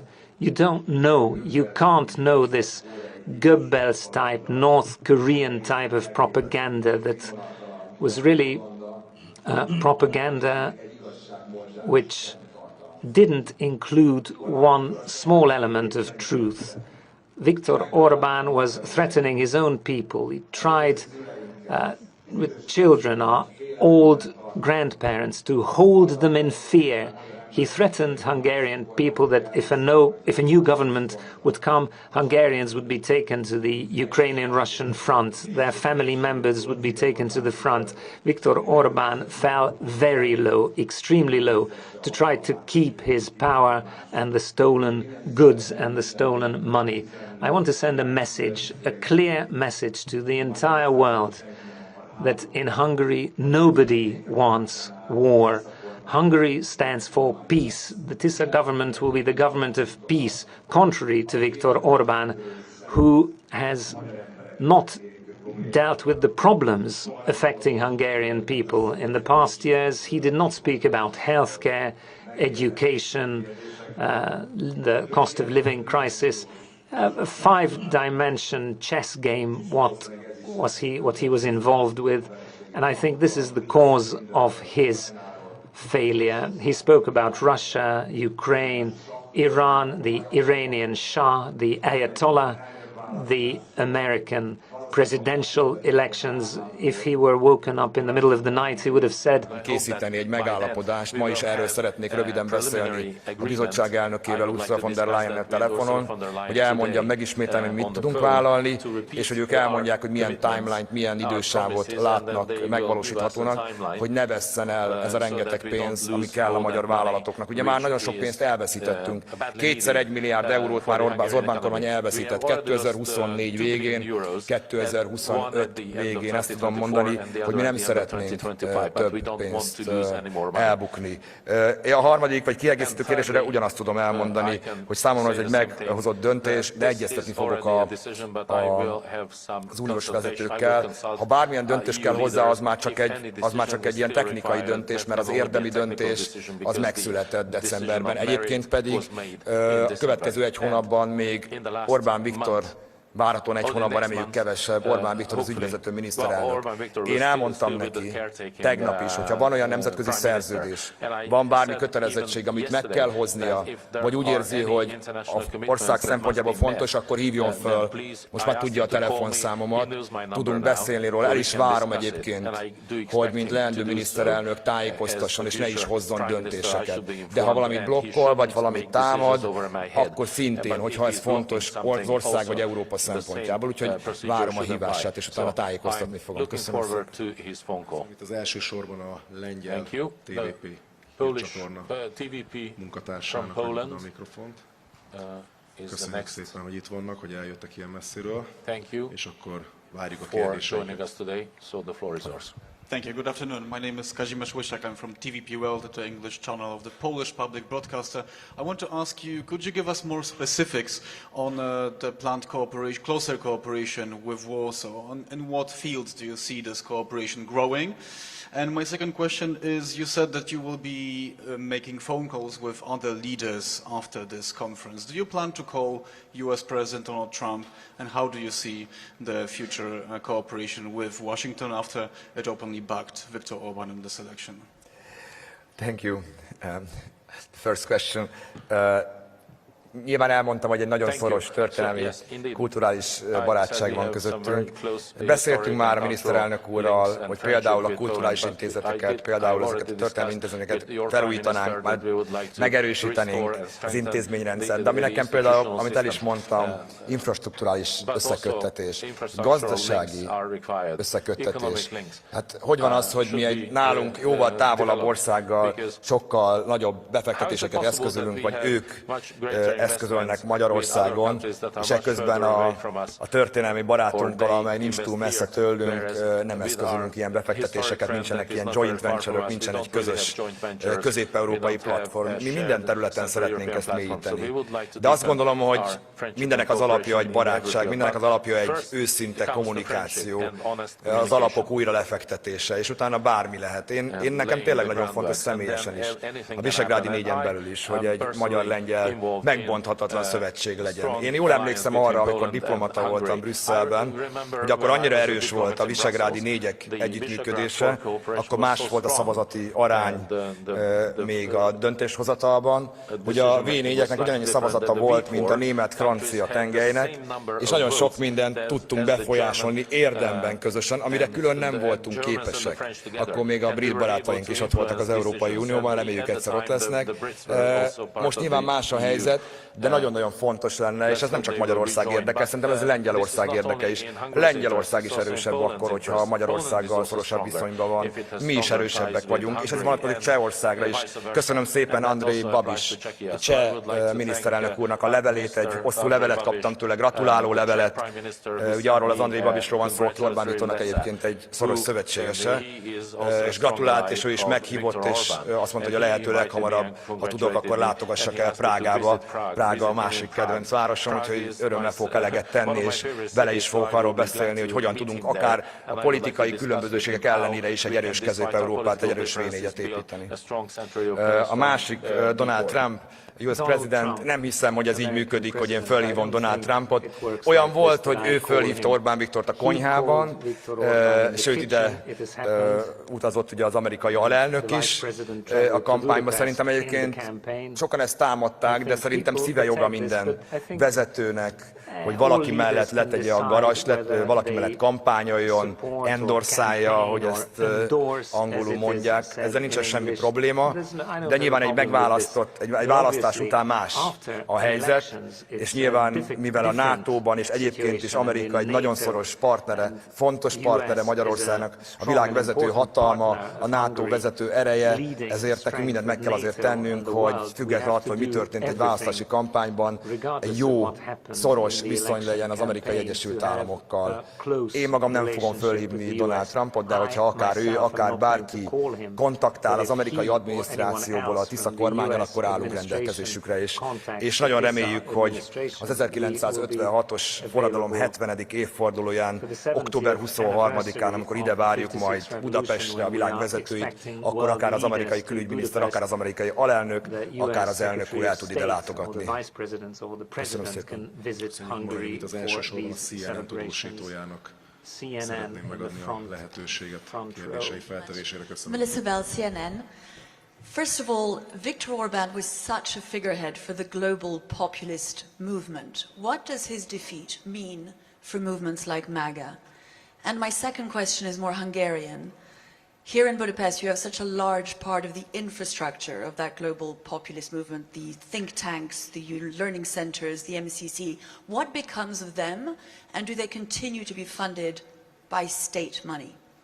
Thank you very much.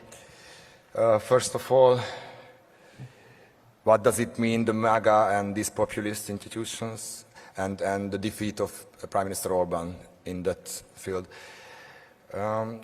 Az az igazság, hogy ez nem az én feladatom ezt megítélni, hiszen a MAGA, meg ez az egész patrióta társaság az Európai Parlamentben, meg Európában, ez nem a mi ügyünk. Ez az ő ügyük. Én azt gondolom, hogy valóban ez egy nagyon nagy vereség számukra, hiszen azt is mondhatjuk, hogy Orbán Viktor volt a reklámarcuk. Hát, hogy milyen reklámarc, azt hagyjuk, de hogy ő volt tulajdonképpen a szellemi vezetője, kiötlője a Brüsszel elleni harcnak, az állandó szabadságharcnak. Egy nagyon érdekes személyiség egyébként Orbán Viktor, nem akarok sokat beszélni róla, mert a múlt, mert 1989-ben még a szovjetek ellen harcolt, akkor utána lett a liberális internacionális alelnöke, akkor mások ellen harcolt, utána lett az Európai Néppárt alelnöke, akkor a liberálisok ellen harcolt, utána megválasztották újra miniszterelnöknek, akkor elkezdett Brüsszel ellen harcolni, és az amerikai elit ellen harcolni, akkor ugye demokrata vezetése volt az Amerikai Egyesült Államoknak, majd amikor megválasztották a republikánus elnököt először és másodszor, akkor utána elkezdett Európa ellen harcolni, és létrehozta ezt a think tank hálózatot, ezt a populista, hogy is mondjam, ilyen államilag finanszírozott hálózatot. Szóval mindig valaki ellen harcolt. Pedig én azt gondolom, hogy egy megválasztott magyar miniszterelnöknek nem az a feladata, hogy a globális stage-en, a világ színpadon valaki ellen harcoljon, háborút vívjon Európa ellen, vagy Amerika ellen, vagy a liberálisok ellen, vagy a konzervatívok ellen, hanem az, hogy a magyar emberek életét jobbá tegye, hogy azokkal a problémákkal foglalkozzon, ami a magyar embereket érinti, hogy a kórházainkat ne zárják be, hogy ne halljunk meg 5 évvel korábban, mint az európai átlag. Én azt gondolom, hogy ez egy óriási vereség nyilvánvalóan európai szinten, és nem véletlenül figyelte a világ ezt a választást. Mi szeretjük a hazánkat, nekünk ez a legfontosabb, de biztos vagyok benne, hogy a nemzetközi sajtó és a nemzetközi figyelem is azért irányult ránk, mert valóban egy fontos szereplője volt, és biztos marad is Orbán Viktor a vereség ellenére is ebben a társaságban. Azt tudom mondani ettől függetlenül, hogy nagyon sokan gratuláltak ugye nekünk a tegnapi választási győzelem után Orbán Viktor szövetségesei közül is, és hát azt is látjuk, hogy az amerikai alelnök is világosan elmondta, amikor itt járt, J.D. Vance, hogy ők a következő magyar kormánnyal is ugyanúgy együtt fognak működni, függetlenül attól, hogy Orbán Viktor vezeti, vagy éppen az ellenzék, akit akkor még nem ismertek, remélem, hogy majd megismerjük egymást. Úgyhogy azt gondolom, hogy az amerikaiak már akkor ejtették Orbán Viktort, az oroszok ma ejtették, amikor kiadta a Kreml azt az állásfoglalást, és van egy olyan érzésem, hogy egyre több egyébként a magához vagy a patriótákhoz köthető szövetséges a számára, és egyre kellemetlenebb volt egyébként is Orbán Viktor a nagyon szoros orosz kapcsolata miatt, azért, mert látszott, hogy nem európai érdekeket képvisel, hanem alapvetően más orosz érdekeket képvisel. Úgyhogy szerintem egyébként is már kifele állt a szénája, most meg, hogy már el is vesztette a választást, ilyen csúfosan vesztette el a választást, mert mondjuk ki, ez az ő számára egy megalázó vereség, hogy az egész állami propaganda ott volt, titkosszolgálat, minden eszköz idehívta a világ vezetőit, keletre is hajolt, nyugatra is hajolt, délre is, mindenkitől segítséget kért, és mégis egy ilyen vereséget szenvedett, innentől fogva az ő ázsiója azért szerintem sokkal lejjebb van, mint eddig volt. A második kérdés, hogy az nem fogja az állam finanszírozni ezeket a dolgokat. Sem a CPEC nevű rendezvényt, sem az egyéb ilyen ehhez köthető Matthias Corvinus kollégium és a többi ilyen csatolt intézmény. Én azt gondolom, hogy eddig se finanszírozhatta volna, ez bűncselekmény volt. Tehát a pártfinanszírozást összekeverni a kormányzati költésekkel, ami a költségvetési forrás, az szerintem bűncselekmény, és ezt is ki kell majd vizsgálni a leendő hatóságoknak, a Nemzeti Vagyonvisszaszerzési Védelmi Hivatalnak, hiszen azok nem arra voltak azok a költségvetési források, hogy egy pártrendezvényt tartsanak. Nyugodtan jöhet a CPEC Budapestre, very welcome, de nem az a magyar adófizetők pénzén kell azt finanszírozni, hanem akkor a Fidesznek a pénzén, vagy Orbán Viktor strómanjainak a pénzén, amíg még vissza nem veszik. Köszönöm szépen. Középen a France 24, France 24 hírportál tudósítója fehéringben, harmadik sorban. Következik, köszönjük szépen. Thank you. Yes, hello, Tarakai from France 24. Thank you very much. I would like to stay on this theme of far right. Hungary has been seen as a laboratory of far right policies. Lately, Marine Le Pen was here, Matteo Salvini, Geert Wilders. How do you see the impact of these results, of yesterday's results, on the rise of the far-right wing parties, especially in Europe, and especially that some countries will be having some crucial elections in the coming months and years, like France, for instance. And I'll let my colleague ask the second question. Thank you. Hi, Clovis Casali, France 24. So, another question on Russia this time. You spoke of the risks, the dangers for Europe previously on many levels. Do you believe Russia presents a security risk for Europe? Thank you. The first question, the far right issue. Yes, ismerjük, igen, tudjuk, hogy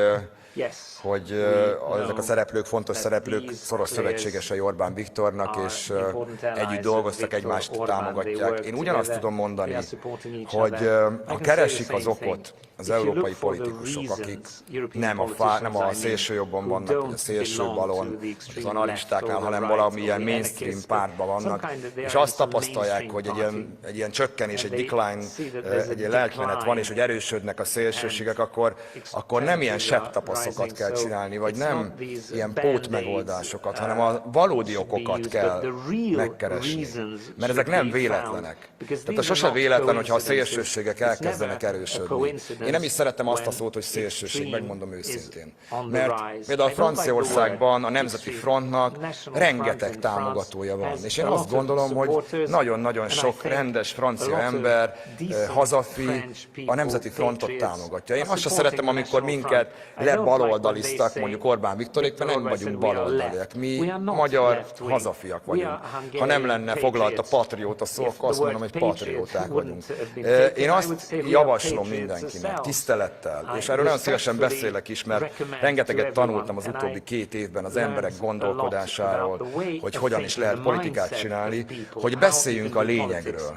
Ezt javaslom az európai vezetőknek is, hogy adják ezt a politikai korrekt beszédet, és beszéljenek arról, ami az emberekben félelmet kelt, ami az emberek biztonságérzetét például megingatja. Nagyon rosszul kezelte Európa például a migrációs válságot. Egyszerűen nem vette észre, hogy ez egy valós félelem Európában rengeteg ember számára, hogy egyrészt az európai kultúra, másrészt a közbiztonság romlik, vagy a munkaerőpiaci helyzet romlik, és ilyen álmegoldásokat csináltak, jó emberkedtek, nem tudom, azt le lehet angolra fordítani, de minden esetre elő akarták adni, hogy ők mennyire segítenek a világ gondjain, csak éppen a saját állampolgáraiknak a félelmeit és a saját elgondolásait nem vették figyelembe. De ez csak egy példa, a migrációs válság, az illegális migráció. Azt látom, hogy már a legtöbb ország rájött, kicsit későn, de rájött, hogy nem volt az jó irány, amit ők vittek. És nem azért, mert nem kell segíteni a bajba jutott embereken, csak nem a problémát kell Európába hozni, hanem tényleg segíteni kell lehető legtöbbet egyébként azokban az országokban, amely kibocsátó országok, ahol a probléma van. Nem álszent megoldásokkal kell csinálni, hogy konzervet és száraz tésztát gyűjtünk, vagy befogadunk 3 menekültet, közben meg fegyvereket adunk el afrikai országoknak, és abból meggazdagszunk. Én őszinte ember leszek, ezt tudom mondani mindenkinek. Lehet, hogy ez nem mindenkinek fog tetszeni. Nem támadásból teszem, hanem mert tényleg szeretnék, akár nem azért, mert nem vagyok túl idős, meg nem vagyok túl tapasztalt politikus, de azt látom, hogy ami nálunk most itt történt, tegnap, az egy földindulás. És valószínűleg ezt így nézik egyébként az európai vezetők is, hogy mit lehet ebből, mi a lessons learned, mi az, amit tanulhatnak ebből. Azt, hogy közvetlenül kell az emberekkel kommunikálni, hogy törődni kell az emberekkel, hogy nem nagy rózsaszín szavakat kell lefesteni, hanem például, hogyha Európa bajban van, ha Európa veszít a gazdasági erejéből, katonai erejéből, védelmi képességből, azt ki kell mondani. És megoldást kell találni, és közösen kell dolgozni. De elismerve egymás különbözőségét, tiszteletben tartva, respektálva a tagállamok különbözőségét. Én például, ha beszélek majd az Európai Bizottság elnökével, vagy az Európai Tanács elnökével, ővel is beszéltem tegnap, Costa elnök úrral is, akkor én ezt a lehetőséget meg fogom ragadni arra, hogy arról beszéljünk, hogy ne akarjuk egymásra ráerőltetni a dolgokat. Van ez a jelmondata is Európának, hogy egységesen a különbözőségben, hogy tiszteljük egymást. Nem kell teljesen egy ilyen Európai Egyesült Államokat létrehozni, erre nincs igény Európában. Lehet, hogy néhány politikus ez egy ilyen lázálomnak tartja, és megvalósíthatónak, de az európaiak erre nem vágynak.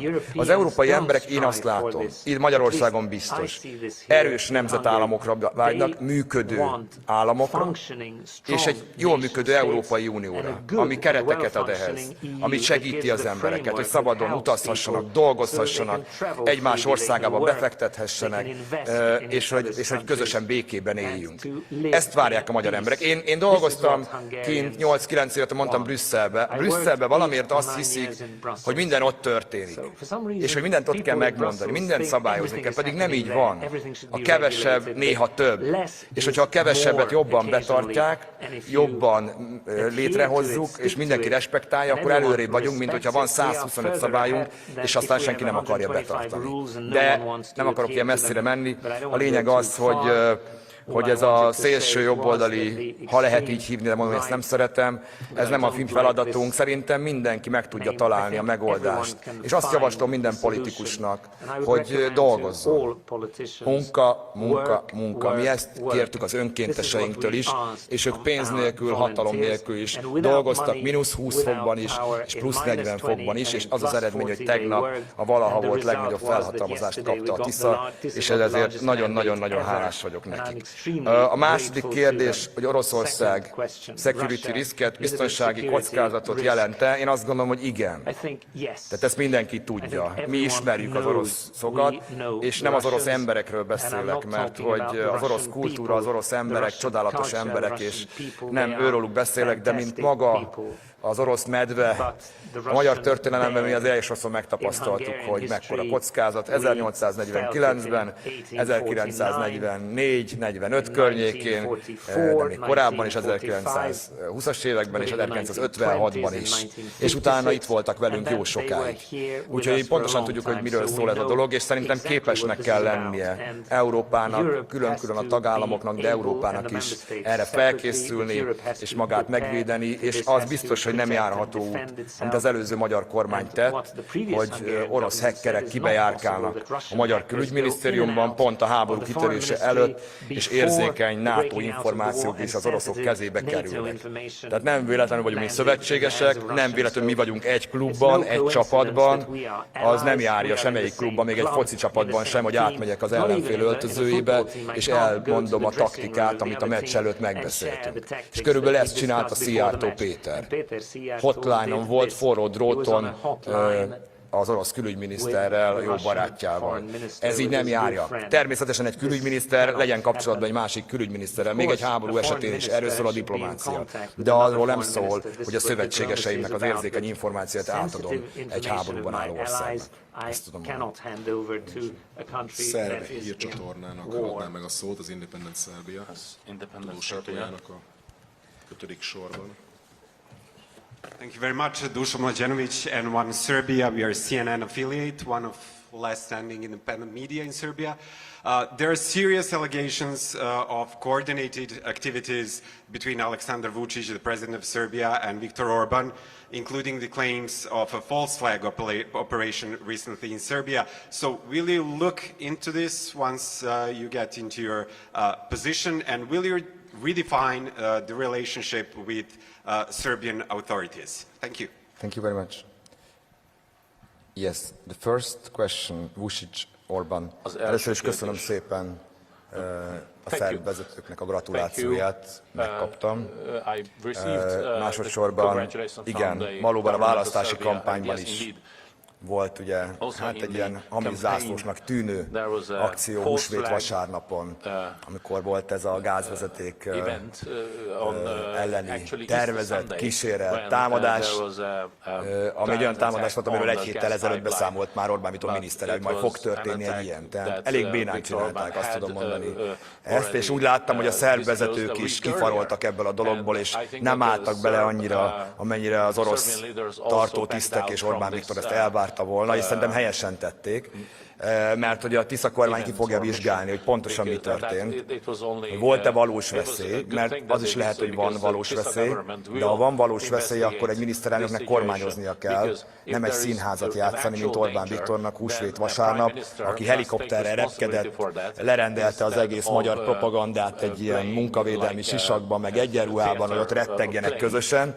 Egy miniszterelnöknek ilyenkor garantálnia kell az ország biztonságát. Joggal várják el a magyar emberek és a szerb emberek is vezetéstől, hogy garantálja az ország biztonságát, fejlődését és békéjét. A Tisza kormány alatt Magyarországon rend, béke, biztonság és fejlődés lesz, ezt tudom mondani.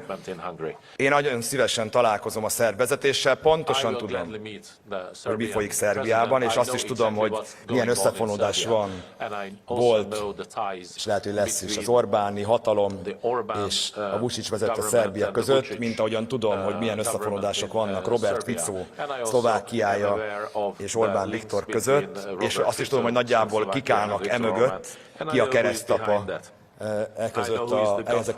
ezek mögött a nagy barátságok mögött, de ettől függetlenül a Szerbiában élő magyar honfitársaink miatt nekünk nagyon-nagyon fontos, hogy a jelenleg jónak mondható szerb-magyar kapcsolatok jók is maradjanak, és hogy ezek ne személyfüggőek legyenek. Én azt gondolom, hogy a mindenkori szerb vezetésnek is érdeke, a Szerbiában élő magyaroknak is ez az érdeke, és nekünk is ez az érdekünk, hogy én nagyon nyitott vagyok, függetlenül attól, hogy valószínűleg mindenben más gondolunk a világról, mint Vučić elnök úr, vagy éppen a szerb vezetés. Ettől függetlenül a népeink közötti barátság és a meglévő jó kapcsolat, ez nagyon fontos számunkra. Én azt tudom önnek mondani, hogy mi nem fogunk beleszólni más ország belügyeibe. Látom, én magam is láttam, hogy milyen tüntetések vannak, és hogy hogyan bánnak a hatóságok. Azt is látom, hogy a magyar médiához hasonlóan nagyon-nagyon nehéz helyzetben van a szerb független média is.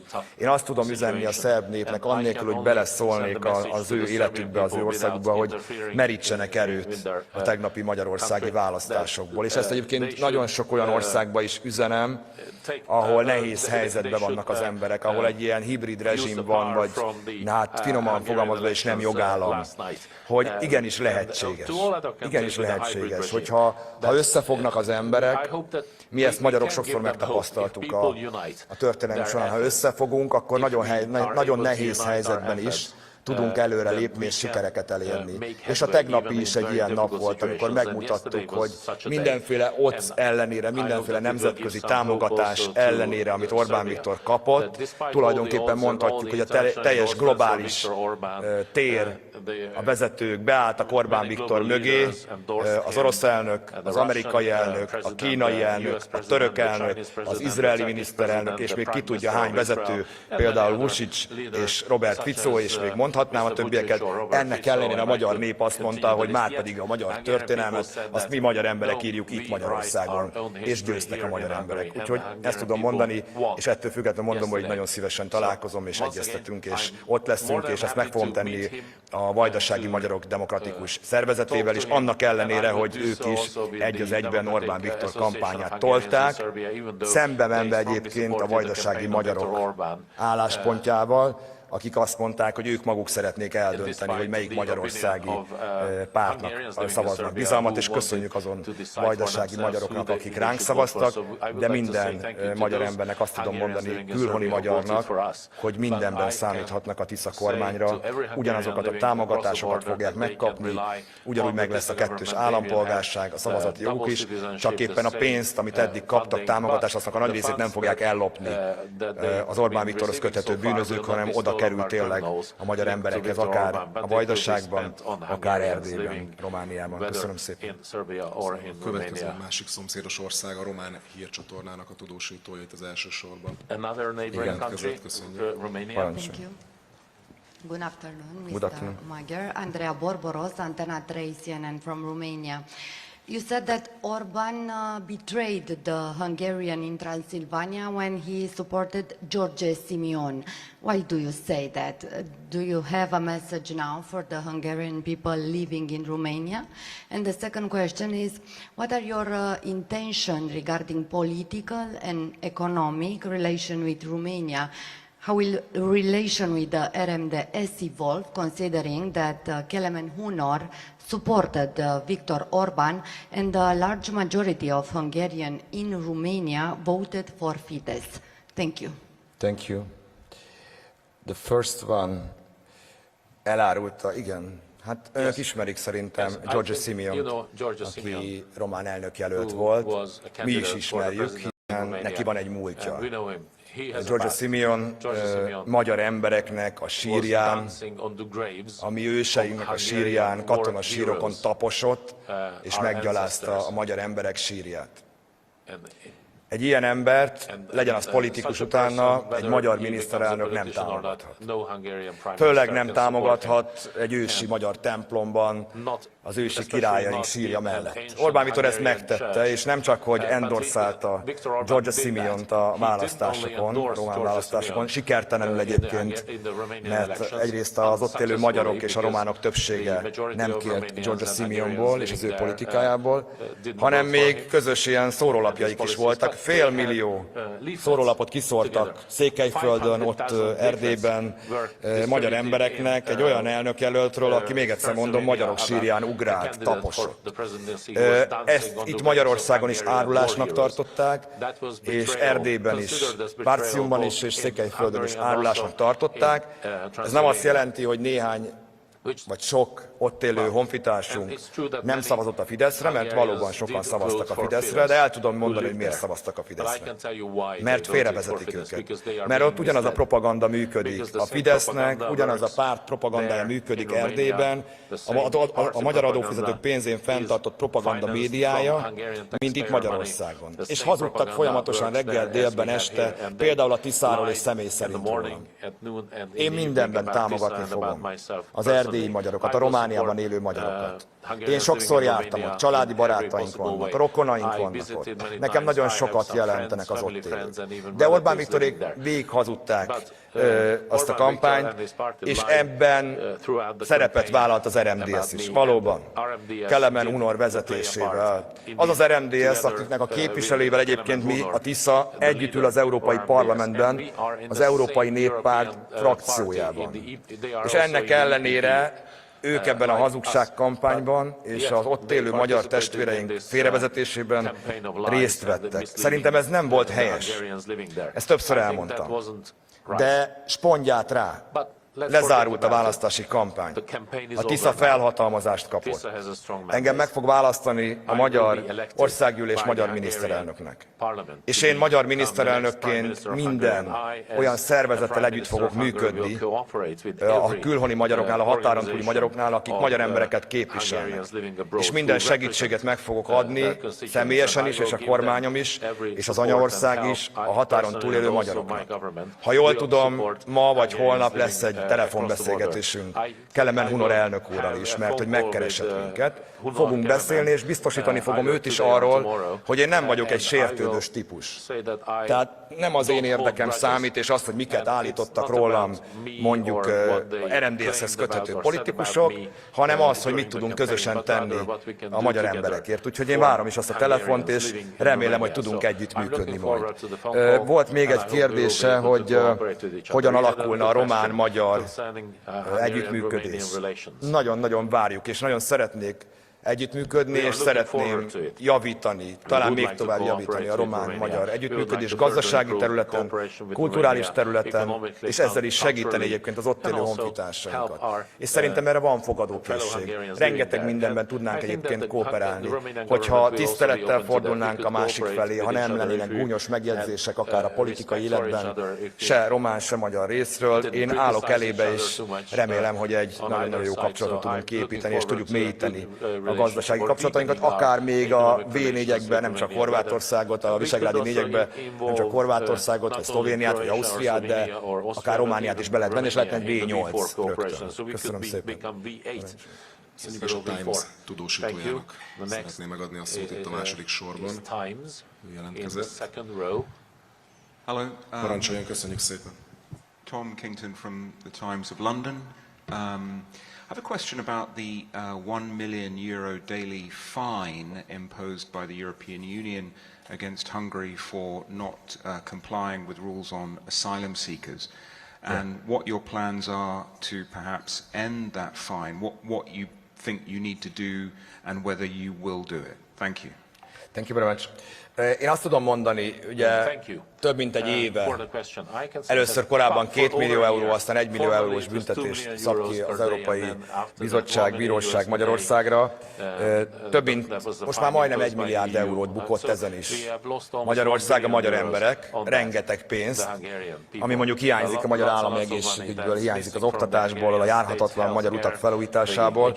Tette ezt úgy a kormány, csak azért, hogy vitát generáljon, hiszen azért vannak európai országok, köztük egyébként olyan országok, akiket Orbán Viktor szövetségesei vezetnek, akik meg tudták oldani azt a problémát, hogy betartsák az uniós jogot, az uniós jognak megfelelő jogszabályokat hozzanak, és mellette ne jöjjenek illegális migránsok a hazájukban. Úgyhogy én azt tudom mondani, hogy ha ezt meg tudta oldani Szlovákia, meg tudta oldani Lengyelország és több ország, akkor valószínűleg ezt meg lehet oldani.